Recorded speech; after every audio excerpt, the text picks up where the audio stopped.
everyone. Welcome to Switchblade Sisters Social Club, the true crime podcast where two friends exploit their worst fears for your entertainment. You're welcome. I'm Dee, a writer and podcaster. And I'm Isla from Criminally Good Books, a true crime and crime fiction bookshop in York. Follow us on all the socials. Except for X, obviously. Or have a look at our website, switchbladesisterssocialclub.com. Check them out for all our latest episodes, events, deals, and other weird stuff. Listeners' discretion advised. Hello! Hi! Want to record a podcast with me? Yes, please. Oh, okay. Well, this will surprise no one, but today I am presenting a case to you. Why is that, Dee? Because you still haven't finished your homework. But that's okay, because I know. We are a dynamic duo, and I am the method to your madness. And together we are a perfect pair. There's definitely madness, and you're definitely the method, and you definitely are far better at research than me. I can't even believe I finished uni, if I'm honest. No, I'm not better at it. I just seem to be more effective at it. I won't say that the quality is necessarily better.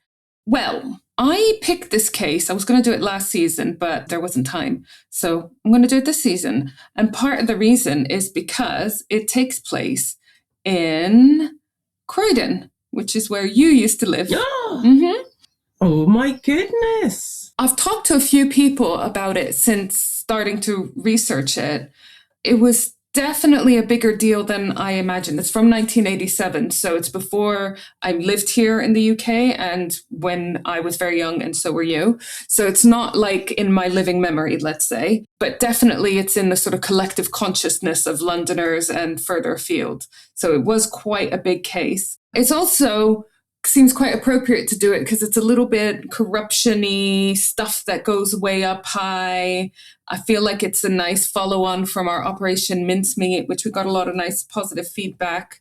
Oh, I'm so excited to hear this. So I'm going to give you a little intro and then we'll go in, okay? This is the Daniel Morgan murder. On the spring of 1987, a shocking crime took place in a South London pub car park that would go unsolved for decades. A private investigator was brutally murdered, an axe left in his head in the car park of the Golden Lion pub in Sydenham, which is near the southeast London-ish area. Yeah. This single act of violence unleashed a 36-year saga of investigative failures, allegations of police corruption, and media scandal. So today I'm going to tell you about Daniel Morgan, the circumstances of his murder, the bungled investigations that followed, and how this case exposed deep cracks in police accountability and press ethics in Britain. Oh my gosh. Always with the press ethics, right? Especially in the 80s and the 90s.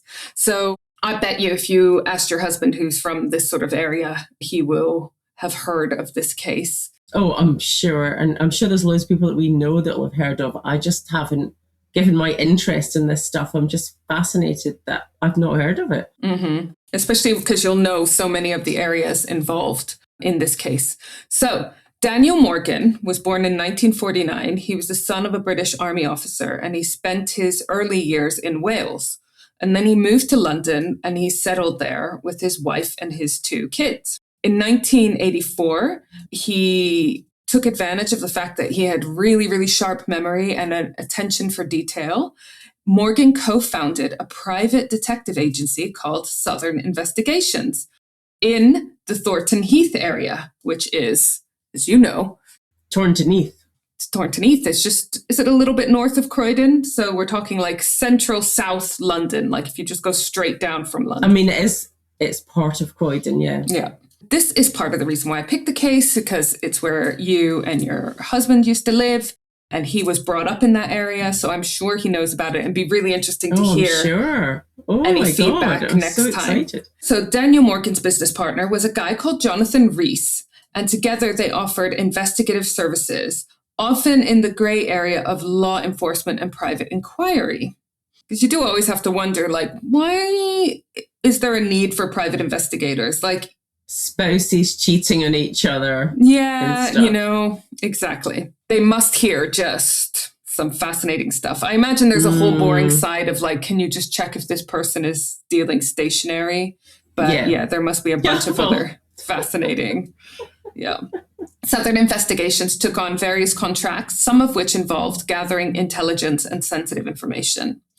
But this world of private investigations was super murky, and Southern investigations would soon become entangled in a web of corruption that went far beyond routine detective work. Unbeknownst to Daniel Morgan, the agency he had helped establish would later be at the center of a major scandal involving corrupt police officers and tabloid newspapers, connections that would only come fully to light long after his death.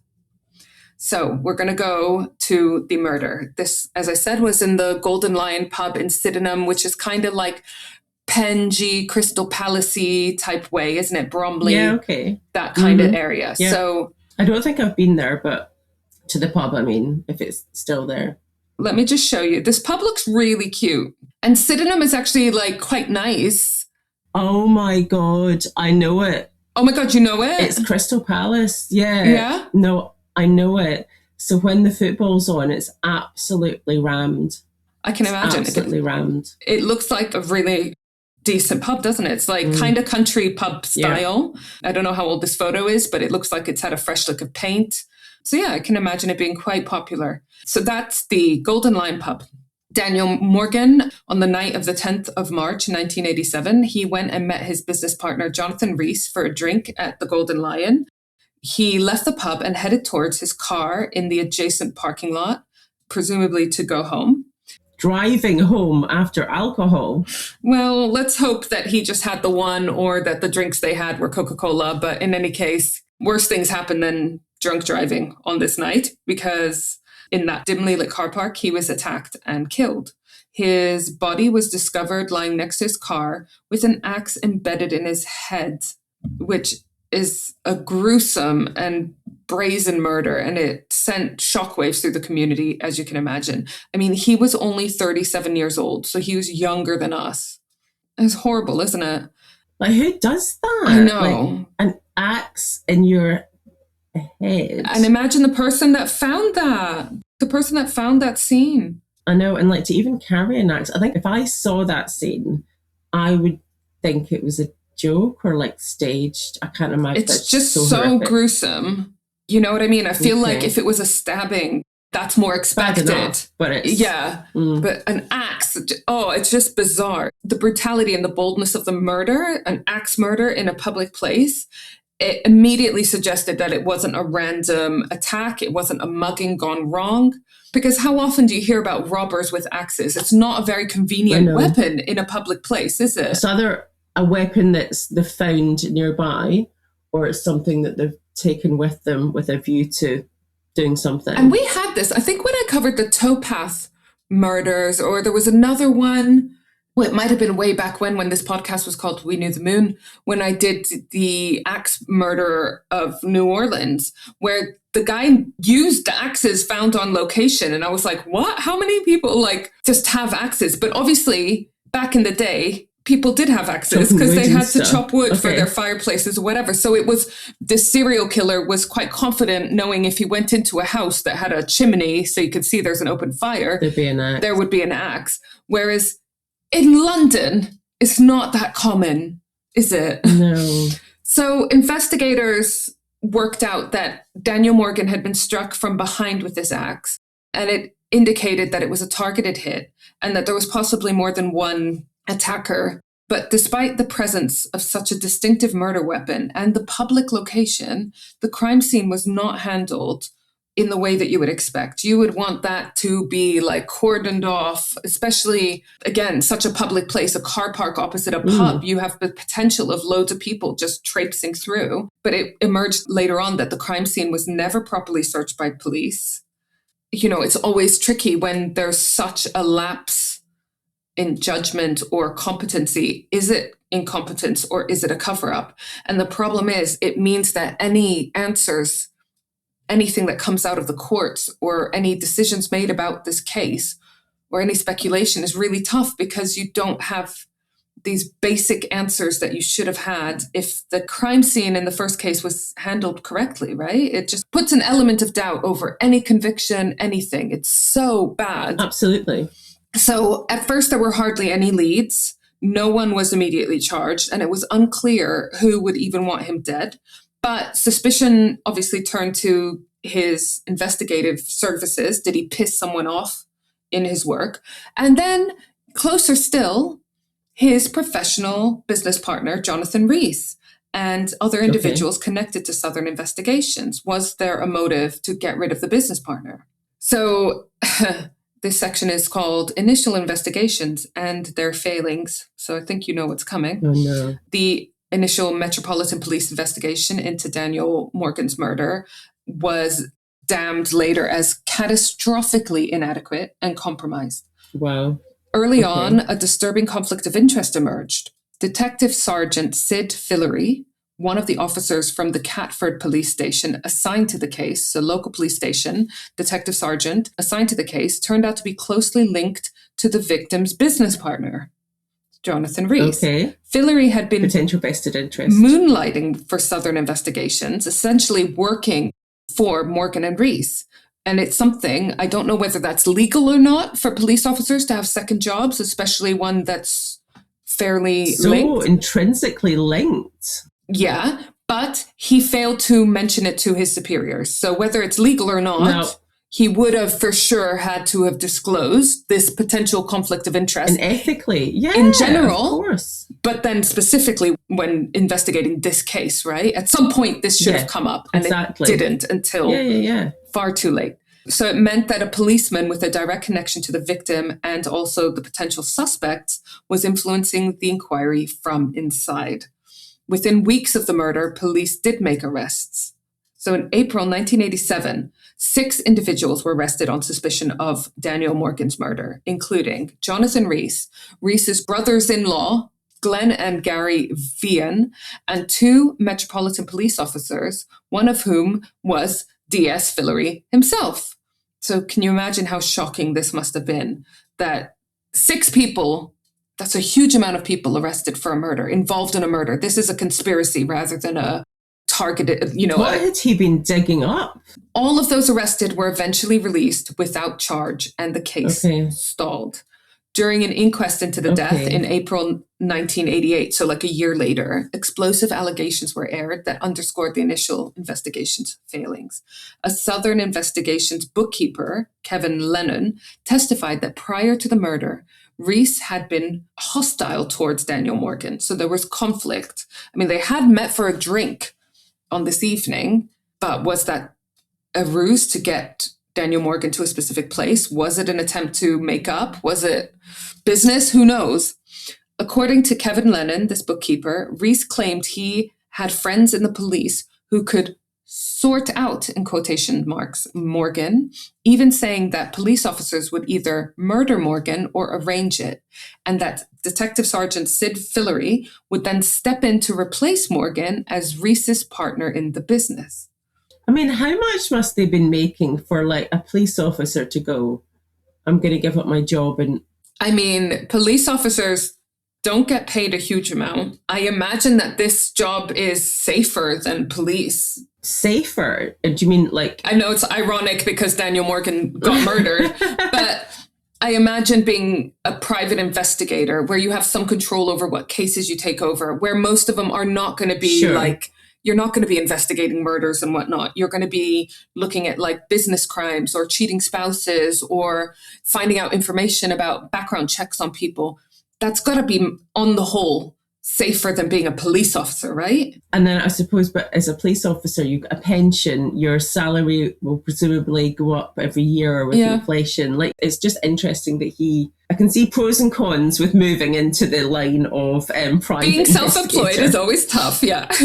But yeah, do we know if this is true or not? It's just what the bookkeeper is saying. Yeah. Even if Jonathan Rees did say all this stuff, we don't know whether Detective Sid Fillery was in on this plan, whether he knew that he was set to replace Morgan, or we don't know. It's kind of hearsay.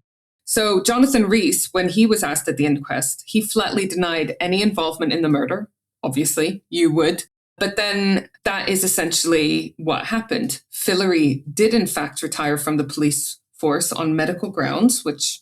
How quickly? I don't want to speculate. How soon? I don't know, but yeah, we've heard of a lot of cases where people leave on medical grounds rather than being fired disgracefully, haven't we? Yes, we certainly do. Yeah. And then he soon joined Southern Investigations as Rees's new business partner, effectively taking over Morgan's position at the agency. So whether that was the plan beforehand or not, it's what actually happened. So, moreover, multiple witnesses alleged that Sid Fillory interfered with the inquiry, that he tampered with evidence, and he pressured witnesses, presumably to deflect attention from himself, Jonathan Rees, and their associates. If that was true, that meant the very person helping lead the early investigation was subverting it. And now... totally corrupt. Yeah, it's evident. Now that Sid Fillory is the business partner of Jonathan Rees, it's clearly evident that the first investigation was deeply flawed. The Daniel Morgan Independent Panel would later be formed and catalogue a series of basic investigative failures in those crucial early days. Among them, there's a list. The crime scene was not properly searched. I mean, it was clearly a homicide, so it's not even a case of like, ooh, is this suicide? Is this accidental death?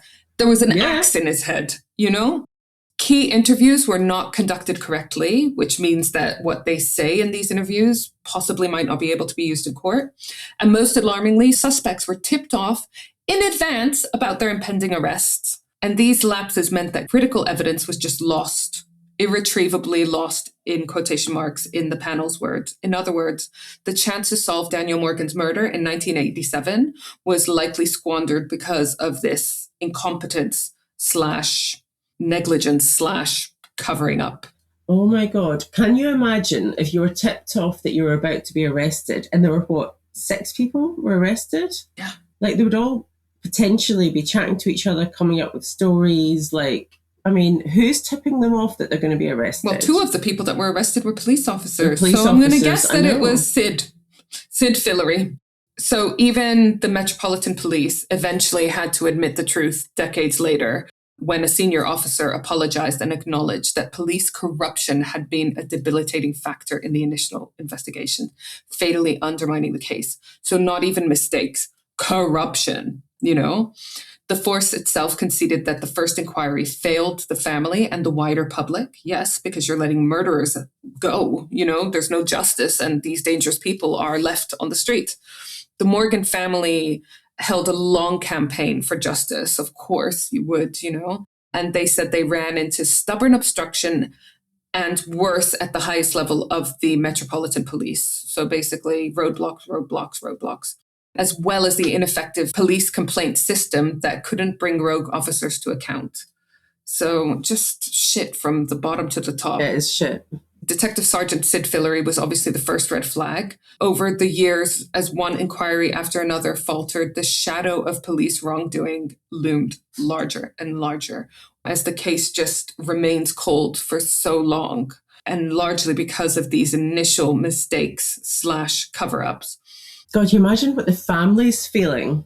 Can you imagine all this coming out? You'd be like, how the hell is this happening? This isn't olden times. This is the 80s, which I know feels for some people like the olden days, you know? Yeah. Yeah. But it's not so long ago that we didn't have police procedures and that this would have been okay or not picked up on. Yeah. So one telling incident occurred just months after Daniel Morgan's death. In the summer of 1987, Detective Constable Alan Taffy Holmes... Taffy, is that Welsh or Scottish? Scottish, right? I don't know. I have to Google. I think it's Welsh. English slur for a Welshman, yeah. So his colleagues obviously gave him this nickname, so I'm going to assume he's a bit Welsh. So Detective Constable Alan Taffy Holmes, a police acquaintance of Daniel Morgan's. I mean, he must have known a lot of police officers if he's working in private investigation. He died by suicide under mysterious circumstances. There were whispers that Daniel Morgan and DC Holmes had been working together to expose police corruption in South London, and that Holmes's death might not have been a coincidence or self-inflicted. The independent panel later examined this claim and discounted it ultimately, finding the evidence unpersuasive. But I just feel like, again, we've investigated ourselves and we've decided we did nothing wrong. Okay. It's always a bit suspicious, right? And it emerged that some officers had cozy and illegal relationships with Southern Investigations and its operatives. In the late 90s, an anti-corruption task force in Scotland Yard secretly bugged Southern Investigations offices. So this is late 1990s, after Daniel Morgan's death, right? Those covert recordings captured something startling. Jonathan Rees was bragging about hefty bribes from the press and the ease in which him and Sid Fillery were greasing palms within the police. So basically, this is the time of the News of the World and the privacy scandals, the phone hacking scandals. So the accusation is that the News of the World was using a lot of people like private investigators to do this illegal activity so that they could wash their hands of it and say they're not doing it. Yeah, we didn't do anything illegal. We just asked these people to find out information, and we assumed they were going to be doing it in a legal way, which is bullshit, right? Rees was heard gloating that, in quotation marks, no one pays like the News of the World, as he described, again in quotation marks, an empire of corruption he and Fillery ran with the help of cash from tabloid newspapers. So this was direct evidence that serving police officers were selling confidential information and possibly doing favors in exchange for money with the press, with these private investigators, and so forth. This is a surprise to no one who lived through that era, right? I mean, it's shocking and still not a surprise at the same time. Yeah. In fact, the corruption around Southern Investigations was systematic and systemic. So Jonathan Rees had cultivated a network of corrupt police officers. So it was just the way he worked. It wasn't one-off incidents. It was like, these are the police officers I have on my payroll. These are the newspapers that pay me for information. I get stuff from my investigators and from the police officers, and I sell it to the papers. You know, I'm basically the middleman. So the police officers would feed him confidential police records and tip-offs in exchange for payments. And then he would then go and sell them to the newspapers. With these illicit contacts, Rees could access loads of sensitive information, police files, bank records, phone data, and he would sell them to his different clients. His most prominent clients were the tabloids, and in particular, his biggest client, News of the World. So we've mentioned News of the World many times before. They don't exist anymore for good reasons. You know, if you think that just sharing of this data is harmless, they interfered with multiple investigations, including the Millie Dowler investigation, who was murdered by Levi Belfield. One of the things that always sticks with me is how obviously police were tracking her phone and checking her phone and not realizing that News of the World were hacking her phone and deleting messages so that there'd be room for more messages in case that led to a story. So basically the parents and the police thought that there was a chance she was still alive because her phone was being used, but actually she was checking her messages, but she wasn't. Yeah, it was News of the World or their Southern Investigations, whoever it was that they hired to find that information for them. But that was one of the things that just was heartbreaking when that came out. Because that hope that they would have that she was still alive. Because she wasn't found, if you remember, for about 6 months, I think it was. So there was that hope that she was a runaway or she hadn't been murdered. And it's awful. It's awful. It not only did that give the parents false hope, but it severely impacted the investigation and risked the investigation. So it's just horrendous. All of this suggested a really disturbing system of police, private investigators, and the press all working together to exchange this information for their own benefit. And it raised the question, had Daniel Morgan, a man in the middle of this, been on the verge of exposing something before he was killed? Daniel Morgan's family long suspected that Daniel uncovered police corruption linked to drug networks or other crimes, and that this knowledge made him a target. And it did sound from all my research that he was definitely more ethical than this industry seems to have been. So I don't think he was the type that would have been okay with all of this shit going on. And again, the impression I get, and from these quotes and whatnot, was that Jonathan Rees was totally fine for their company, their private investigation company, to move further over towards the grey area and the unethical work. Do we know how they came together? Do we know how they met or anything? I just wonder what like backgrounds were and stuff. That's just like intriguing. I will see if I can find that out and I will let you know. Morgan's family, like I said, they thought he was a target because of the stuff that he had uncovered.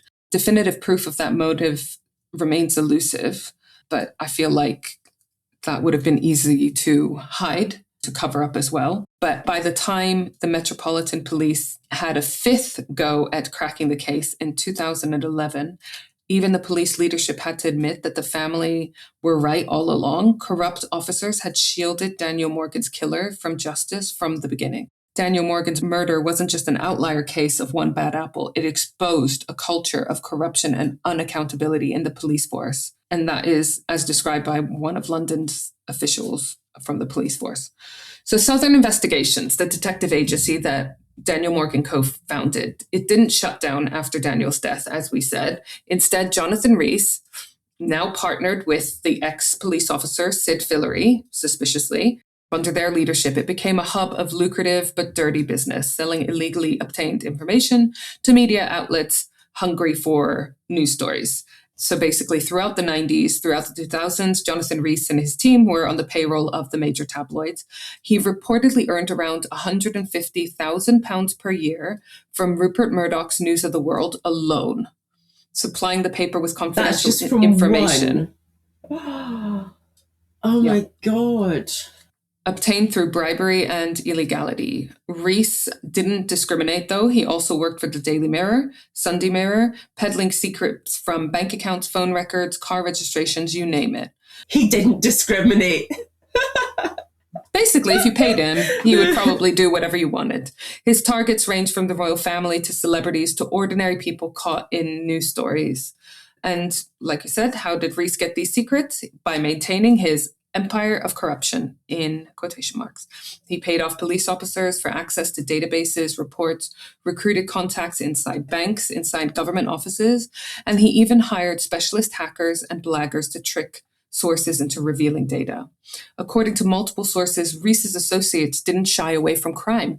They allegedly commissioned burglaries and planted listening devices to get juicy information for journalists. So they were happy to break the law left, right, and center to get this information that would make them lots of money. So they can get paid. Oh, God. They're like mercenaries. Tabloid spies. Yeah, it was known. This dark alliance between certain police, private investigators, and the press eventually exploded in the public eye as part of the News International phone hacking scandal, which we touched on. That was when we all suspected this kind of stuff was going on. It was that case that made it clear that it was happening at a large scale. It wasn't a few bad apples, as I said. It was the way this industry works. Systemic. Yeah. When Daniel Morgan's murder trial collapsed again in 2011, more on that soon, the press could finally report on Rees's media dealings, which had been unmentionable during the court proceedings. So there was some stuff that they were trying to keep under wraps to not affect the court case against the potential murderers of Daniel Morgan.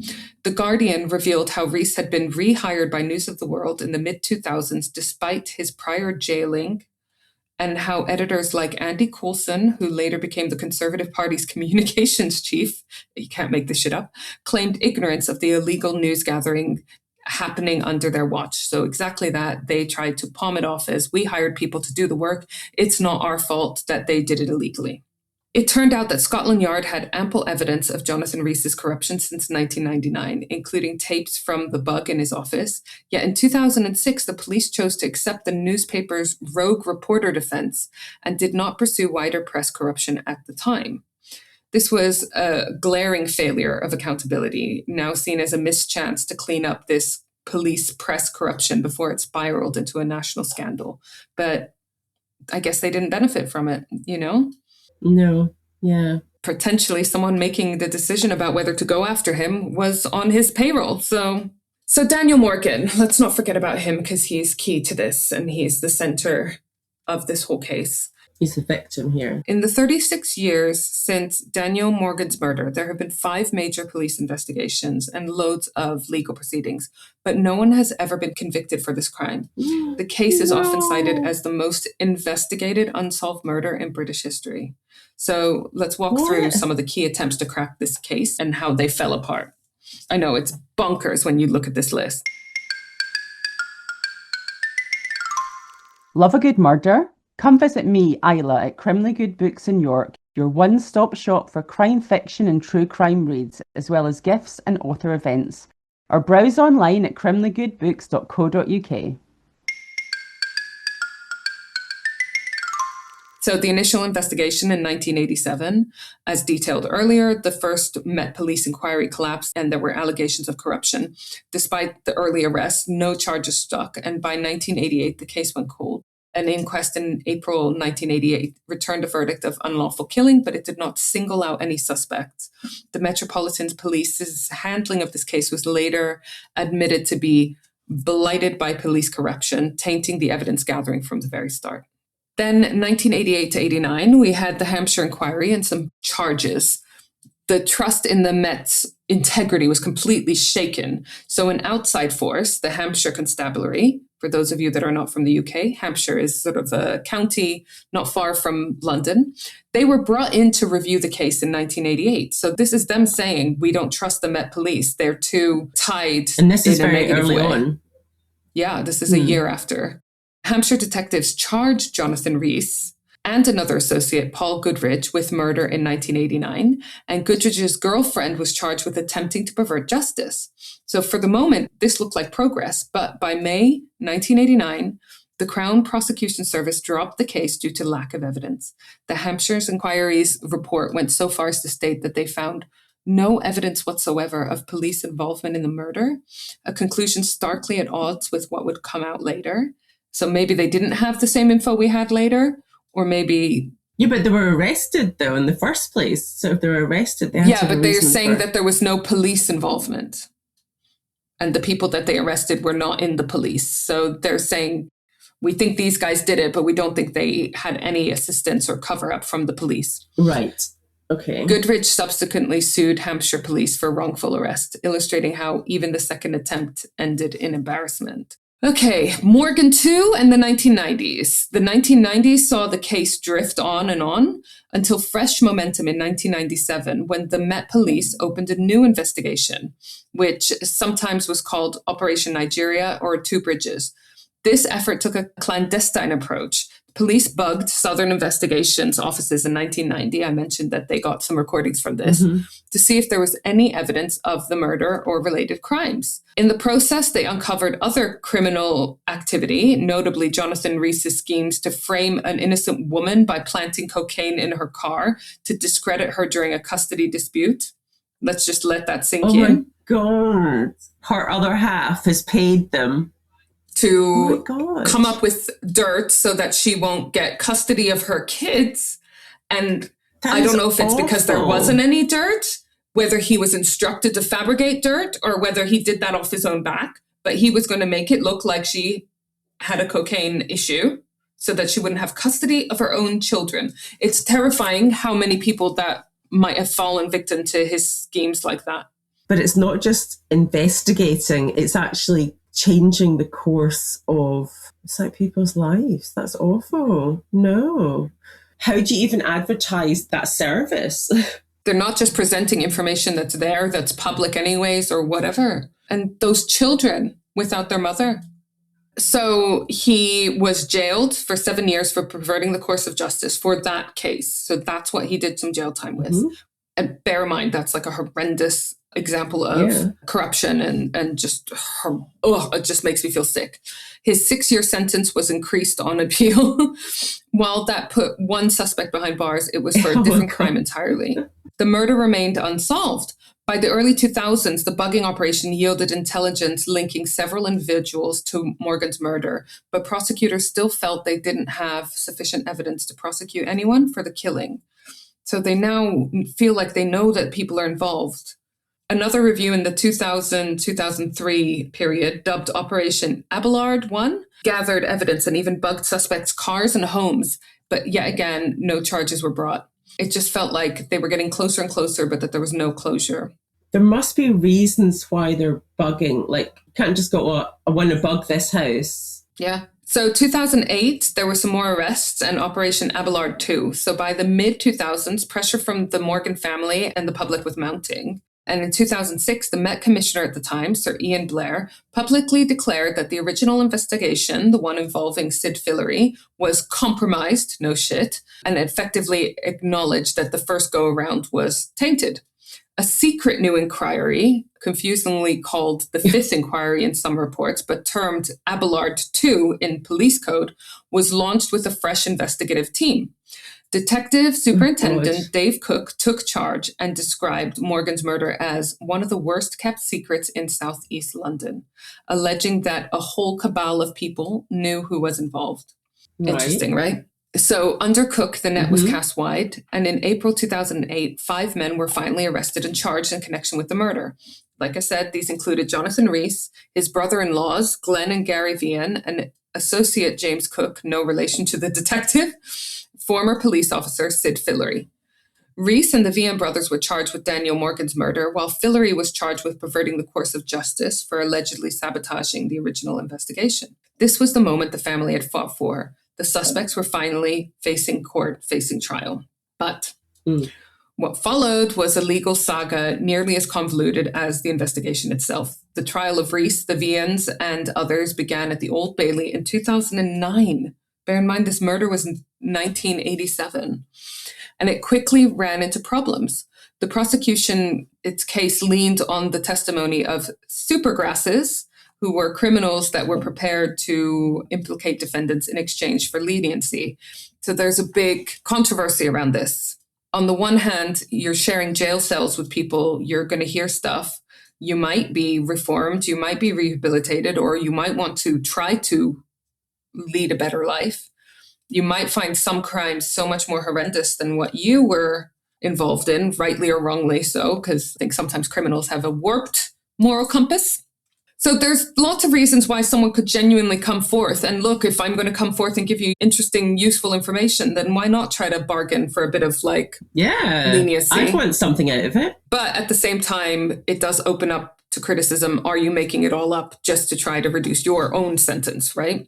So in 2009, 2010, one key witness after another fell apart. Judges ruled that some informants were unreliable or the police had failed to disclose critical information about them, such as one informant being a registered police informant himself, a fact kept from the defense. So again, they're just not being very open about anything. So the case unraveled and basically they all got let go and the case was abandoned entirely. How much money is this cost? But look how interesting. In March 2011, after 18 months of pre-trial arguments, the Director of Public Prosecutions made the decision to abandon the case entirely. And who do we think the Director of Public Prosecutions in 2011 was? Keir Starmer. So Keir Starmer decided to just let this case go. The defendants were formally acquitted, not because they were proven innocent in court, but because the state could no longer guarantee a fair trial, given the colossal mess of evidence and disclosure failings. So again, because of mistakes, fuck-ups, whatever, it couldn't go to trial. The judge noted that the case involved some of the longest legal arguments ever submitted in an English criminal trial, a testament to its complexity. Wow. It emerged that over 750,000 pages of documents had been gathered across the various inquiries, many of them disorganized and many of them not digitized. So imagine trying to search through that shit. And crucial evidence had literally been lost in storage crates over time, only to be accidentally rediscovered, which undermined confidence that the defense had seen everything that they were entitled to, that there was like a chain of custody for this evidence, et cetera, et cetera. And the Crown Prosecution Service lawyer admitted that police could not be relied on to find and share all the evidence, fatally undercutting the prosecution. I mean, it's just heartbreaking, isn't it? In the aftermath, rather than facing punishment, some of the accused turned the tables on the police. Jonathan Rees and the Vian brothers sued the Metropolitan Police for malicious prosecution. Because in their eyes, it's like, you keep coming for us. You've not got anything. We've now had decades of you coming at us with nothing. Which, you know, it could look like that. To be fair to them, if they were innocent, I mean, we don't know. No one's been prosecuted. If they're innocent, yeah, absolutely, you know. But can you imagine being guilty as well? Like, imagine being guilty and constantly having the police, like, arrest you or letting you stuff I'd be like, arrest me already. Just like, take me in. This is going on. I mean, for either too way, long. it's going to be stressful. I'm just not going to feel sorry for them if they're guilty. I'm not surprised, even if they were guilty, that these people would then be like, well, we got let off. Literally, we got away with murder, but how can we make some money out of it? But similarly, if they were innocent, I'm like, 20 years at this point. To get money out of it. Yeah, of course. And so basically in 2019, so 30 plus years, the High Court agreed to 6-figure sums in damages for Rees and the Vian brothers. So Rees and Glenn Vian, I don't know if I'm saying that surname right, by the way, they received around £155,000 each, and Gary Vian received about $104,000. Pounds, sorry. It's another bitter pill for the Morgan family, right? The killers not only have gone free in their eyes, but now they're being compensated.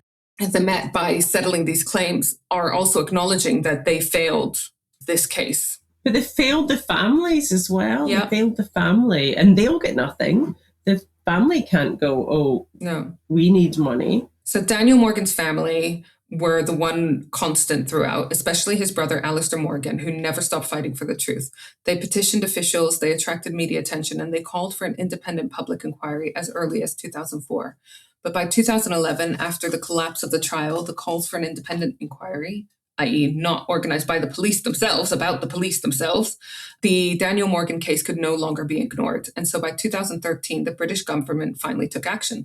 Home Secretary Theresa May announced the creation of this independent panel to examine the case in its entirety. The one good thing, this would not be a court trial, but a forensic scrutiny of the evidence and the institutional responses, modeled somewhat on previous panels like the one for Stephen Lawrence's case. A bit of background, Stephen Lawrence was murdered, and it was revealed through the investigation of this case that there was systematic racism within the police service that failed this case as well. So crucially, the Daniel Morgan independent panel was tasked to shine a light on not just the murder and the police investigations, but also the role played by police corruption in protecting the murderers and the links between police, private investigators, and journalists involved. In other words, it would delve into the whole toxic culture that had grown around the case. The panel, chaired by Baroness Nuala O'Lone, a respected former police ombudsman for Northern Ireland, got to work, but it was a long process. It took 8 years for this panel to complete its mission, plagued by delays and reported lack of cooperation from the police, the Metropolitan Police.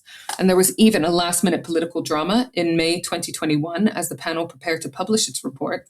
The Home Office, under Secretary Priti Patel, Dick, announced it needed to review the document for human rights and national security concerns, which caused an uproar. Maybe I'll do an episode on Priti Patel. The Morgan family and panel members saw this as an attempt to interfere. The family publicly lambasted the delays as nonsense and a betrayal of the panel's independence. After some tense negotiation, it was agreed that the report would be published in full on June 15, 2021, with only a brief preview by officials. Finally. So when the panel report finally came out, the findings were nothing short of scathing. The panel concluded that, surprise, surprise, the Metropolitan Police was institutionally corrupt in how it handled the case. This marked the first time a major report in the UK labelled the Met with institutional corruption, a bombshell echoing the earlier institutional racism finding after the Stephen Lawrence inquiry. But what did the panel mean by institutional corruption? It found that the Met's priority had been to protect its own reputation rather than honestly solve the crime. Save its reputation rather than doing its job. Could have told you that for a lot less money. Yeah. Over and over again, the police had been withholding information. They misled the public and Morgan's family and refused to confront wrongdoing for fear of bad publicity. So this report stressed that the Met were, in quotation marks, they were not honest in their dealings with Daniel Morgan's family or the public. It's heartbreaking. And that the family were owed a profound apology. The report meticulously detailed the investigative screw-ups and all of the mistakes over the decades and confirmed that crucial evidence was lost due to early incompetence, as we noted. The crime scene not searched, suspects forewarned, etc., etc. It highlighted how certain officers, Sid Fillery, had blatantly compromised the case and yet escaped any real consequences. And it shed light on episodes of astonishing police inertia. For instance, the panel revealed that in modern times, the Met dragged its feet in giving the panel access to records. So they just had no motivation, desire, urgency to help with this. Yeah. One example was the Holmes database, the police computer system. The panel said that Commissioner Cressida Dick, she came up in our episode on the two sisters killed in the London Park. At the time she was assistant commissioner, she failed to promptly provide access to the panel for Holmes, delaying them for years without good reason. And I imagine that's just a little login that she needs to send through. This obstruction earned Dame Cressida Dick, who by 2021 was the Met Commissioner, a personal censure in the report for not fully cooperating with the inquiry. Another significant focus of the panel was the police-media nexus and relationship. The panel validated concerns that parts of the press, notably News of the World and other such tabloids, had a corrupting influence on the case, whether by corrupting officers or muddling priorities. While the panel was not a criminal investigation, it put into the official records the shady links, Southern investigations working for tabloids, corrupt officers leaking information, and senior police failing to address these issues. And it did so with the authority of an official independent inquiry. So this broad scope made it clear that Daniel Morgan's murder was more than just an isolated crime. It was at the intersection of police corruption and press misconduct. So for more than 3 decades of being lied to, fobbed off, bullied, and degraded, in quotation marks, by these institutions that they trusted, there was at last a public acknowledgement of what had happened, not actually who had murdered their brother, son, et cetera, but that police corruption had played a large role in not finding the killer. So Daniel Morgan's brother Alistair and other family members said that this report validated their long-held claims of a cover-up. Within hours of the report being released, the Metropolitan Police leadership rejected some of its key conclusions, including the use of the term institutionally corrupt. And Commissioner Cressida Dick resisted calls, including from the Morgan family, to resign over the findings. If you remember, she resigned over the Biba Henry and Nicole Smallman murder in North London, episode 1 of this season, partly because of that case. It's not boding well for her, let's just say. No. The panel didn't just diagnose the problems, it also made some recommendations. So it's not just like bitching, it's also finding solutions. One notable suggestion was the creation of a statutory duty of candor for police, a legal obligation for officers and authorities to tell the truth. That you have to put that in words, and proactively disclose any failings to prevent future families from going through what the Morgans did. This idea resonated with many as a necessary reform. So you have this in other industries where there's regular reviews where you have to say how you would have done things differently, or improved. Sure. It was yet to be fully adopted into UK law for policing, but we have it for healthcare, for, schooling, et cetera, et cetera. In the aftermath, Morgan's family demanded that those involved in the cover-up be identified and held responsible. Shocking, and that the police formally apologized for their failings. The Home Secretary at the time, Priti Patel, called the handling of the Daniel Morgan murder one of the most devastating episodes in the Met's history. Not saying that they did anything wrong there, but just saying it was difficult for them. Okay. But she did put pressure along with London Mayor Sadiq Khan to implement some reforms. There was also some defense for some quarters of the police. Cressida Dick apologized to the family for the failings, but said it was a matter of great regret that no one was brought to justice. She also disputed the institutional corruption and refused to step down. She later resigned in 2022 over separate issues, but this definitely was a case that eroded people's confidence in her. This term of institutional corruption suggested that it wasn't just a matter of a few bad cops, that it was a culture and a system set up to incentivize dishonesty and self-preservation. So structural changes were needed. There was proposals to beef up independence and powers of bodies like the Independent Office of Police Conduct. So, reviewing and so forth, to be done independently of actual police officers. And one concrete outcome came in 2023. After 36 years, the Met agreed to pay a substantial compensation, reportedly around $2 million, to the Morgan family and issued a full apology.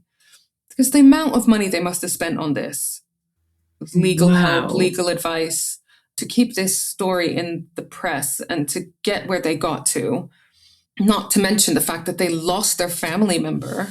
In a public statement, the new commissioner, Sir Mark Rowley, acknowledged multiple and systemic failings and admitted that Met had prioritized reputation over purpose, quotation marks, in this case. Reputation over purpose. Think about that. The police were more concerned about how they looked than doing their policing. Than solving crime. That's bad enough, regardless of what your job is.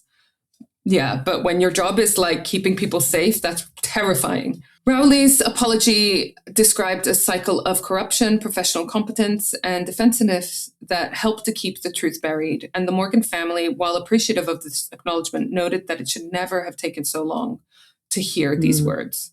So sidebar, I wanted to look into Sir Mark Rowley and see whether I like him or not, because remember I told you that I had high hopes for Cressida Dick, and then the more I read about her and her time as chief commissioner, the less I like her.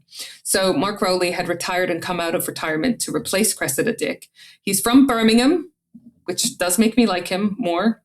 And in April 2022, he co-authored a counter-terrorism thriller, The Sleep of Reason, with journalist David Derbyshire, available at Criminally Good Books. I'm sure it is. I will have to check. He was sworn in on the 12th of September 2022. And guess what? I think we do like him. I think we might love him.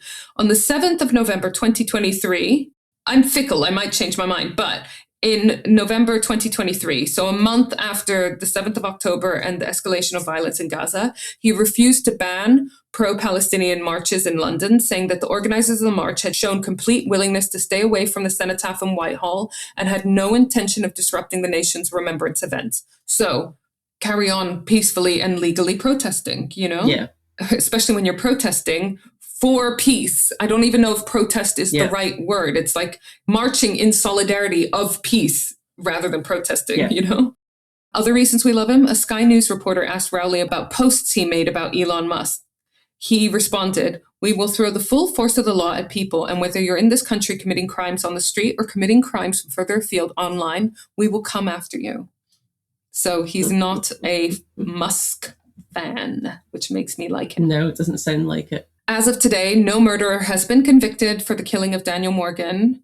The identities of those directly responsible remain officially unproven, though within certain circles, it's believed to be an open secret who was involved. As DS Dave Cook said, it's, in quotation marks, one of the worst kept secrets in Southeast London. The case files are effectively closed, but thanks to the independent panel's work, the truth of the cover-up is now part of public record. Daniel Morgan's name will forever be associated with the fight against police corruption in the UK. Horrible, isn't it? So my sources were a bunch of Guardian articles. The Guardian covered this prolifically over decades. Also The Independent. More Guardian articles. Even more Guardian articles. Basically The Guardian. But it's horrendous, isn't it? This one is just so sad because not only was it a horrific murder under very unusual circumstances, and the original investigation wasn't done thoroughly, everything after it was not done properly. So it's taken years to get anywhere. Yeah. And I don't know what's scarier, police incompetence or police corruption. But I think it sounds like it was corruption from the beginning, not incompetence. Yeah, exactly. It's hard to tell the two, isn't it, apart? This definitely was corruption. I mean, I don't even need to say allegedly. It was proven time and time again that there was corruption involved, and they admitted it themselves. It's just horrifying. And the fact that that corruption has led to, like you said, murderers, you know, not facing any justice, and this family not having justice for their loved one is so sad. And it just harks back to a time that was terrifying, wasn't it? Like, and disgusting. Like, those tabloids, never bought them, but, you know, you'd flick through them when they were left behind on public transport or at the pub or whatever. And it was just like the salacious information, you know? And seedy. It was so seedy. Yeah. And it was just horrendous. And again, it would sometimes be just innocent people that caught up in the crossfire. You know what I mean? It would be like David Beckham's cleaner send nudes to her boyfriend. It's bullshit like that. You know what I mean? That would just ruin people's lives for like one little short news story. I know. And most of it wasn't in the public interest at all. It was just gross. Don't bring back those days. No, I hope they never come back. But I feel like you might want a palate cleanser. Yes. So my quiz is called Corruption and Cover-Ups. Woohoo! Question 1. Which scandal involved a burglary that should have stayed very small? Is it A, the Profumo affair, B, Watergate, C, Iran-Contra, or D, phone hacking? A. No, B. Oh. Watergate. Oh. In June 1972, 5 men were caught breaking into the Democratic National Committee offices at the Watergate complex in Washington, D.C. Instead of admitting it and containing the fallout, people connected to President Nixon tried to hide links to the White House, pay hush money, obstruct the FBI investigation, lie repeatedly to Congress and the public. So this turned a burglary into a constitutional crisis. Nixon had a secret taping system in the White House. And those tapes recorded conversations about the cover-up, proved that Nixon knew and approved obstruction of justice, and completely destroyed any claims of innocence. So the phrase, "it's not the crime, it's the cover-up," comes directly from Watergate. The outcome, Nixon resigned in 1974, senior officials went to prison, public trust in the government collapsed, and most importantly, Gate became shorthand for scandal forever. You know, how we add gate to everything to describe a scandal. So, question 2. Which organization is most likely to investigate itself? A, governments, B, police, C, corporations, or D, all of them? All of them. Yeah, D, all of them, and they quite often find no systemic issues. Question 3. Which scandal revealed that lying to the public had become routine policy? Is it A, the Pentagon Papers, B, the Cambridge Five, C, Cash for Honors, or D, the Profumo affairs?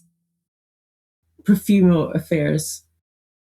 No, it's A, the Pentagon Papers. They were top secret U.S. government study that was leaked in 1971 that revealed how successive administrations had systematically lied to the public about the Vietnam War. It was compiled by the Department of Defense, and the documents showed that leaders privately knew the war was likely unwinnable while publicly insisting it was being won, expanding the conflict in secret and misleading Congress and voters.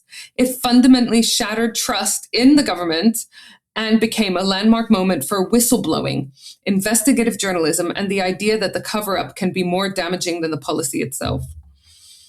Wow. Okay, so question 4. What does institutional failure usually mean? Is it A, no one is responsible, B, everyone is responsible, C, accountability is optional, or D, it was unforeseeable? B. Yes, B, everyone is responsible, and therefore no one is held accountable. It's like a cop-out, isn't it? Absolutely. Which Cold War program involved secret armies and decades of denial? Is it A, MKUltra, B, Operation Gladio, C, COINTELPRO, or D, all of the above? A. It's D. So, the Cold War program involved MKUltra, which was a CIA program experimenting in the 50s and 60s with LSD and other hallucinogenic, often conducted without consent. So people were given these hallucinogenics without consent. Some of them were prisoners, some of them were hospital patients. No, it's horrifying. The CIA destroyed many records and denied the program's scale. And even now, we don't know the full extent of that program. Operation Gladio was a NATO-backed stay-behind network across Europe during the Cold War. So it was basically, in reality, had links to far-right groups in a lot of the countries and were involved in arms trades. The existence of it was denied for decades, and it was only publicly acknowledged in the 1990s after journalists and the courts forced the issues. COINTELPRO is an FBI program to infiltrate in the 50s, 60s, and 70s, infiltrate activist groups, disrupt civil rights, anti-war, and left-wing movements. You know, all of those fucking hippies that want peace. They would then use tactics such as smear campaigns, fake letters, and encourage internal conflict. Their targets included Martin Luther King Jr., civil rights organizations, and political dissidents. So the FBI denied this until stolen documents exposed everything.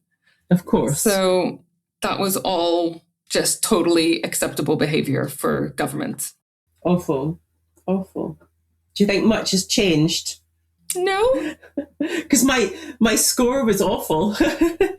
I think that we're still kept in the dark about a lot of things, you know, and I know that sounds a bit tinfoil hat conspiracy theory, but it's not controversial to say that governments keep things from their people. Yeah, because you find out after the fact, you find out decades later. Yeah. All you can do is hope that it's for the public benefit. Same with policing, same with the press, same with the governments, same with public spending, whatever. You have to hope that the people making those decisions genuinely have public interest at heart. But we also know that people are human, and to get to those positions of power is not always possible if you're a decent human. So who's getting into those positions of power? I don't know. Anyways, on that note, I'm going to go and just cry myself to sleep. Well, next week, I think I will be presenting. Hey! All right. Well, I love you, and you're the best. And I love our sexy listeners, and I'm loving season 6. We're well underway now. Bye. Bye. Like this episode? Want more? Come visit me, Isla, at Crimley Good Books in the heart of York. We're an independent bookshop dedicated entirely to crime. From cosy mysteries to gritty thrillers, historical whodunits to juicy true crime. We've got signed editions, special gifts, and plenty of recommendations for your next obsession. We also host a bunch of awesome author events. Can't make it in person? Visit us online at crimleygoodbooks.co.uk.